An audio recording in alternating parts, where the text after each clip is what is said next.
در شهر پنجکین در یک درگیری 3 نفر کشته شده است که یکی از آنها دانشجوی لیسه کسبی و تکنیکی این شهر و 2 نفر دیگر اکا و دودر عضو یک خاندان گفته می شوند. کشته شدن دانشجوی لیسه را در این درگیری مدیر این مؤسسه عبدالحلیم قادری با زپیلوس گفت. با گفته منبع این درگیری 26 دکبر در روز استراحت صورت گرفته است و بحث ماجرا به لیسه آنها مربوط نیست. با گفته او 2 جوان کشته شده دیگر این قضیه برادران از شهرک سوغدیان شهر پنجکین می باشند، اما تا کنون شخصیت این 2 برادر اعلان نشده است. وزارت کارهای داخلی سر زدن این حادثه را تصدیق کرده گفت که دادستانی تحقیق حادثه را آغاز نموده است.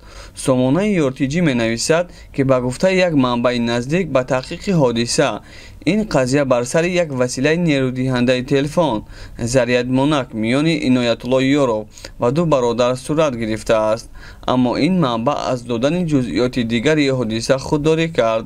با گفته منبع دیگر این درگیری نزدیک به 10 نفر شرکت کردند که بجز کشته شده ها زخمیان نیز هستند. برخی از اشتراکچیان حادثه بازداشت شدند.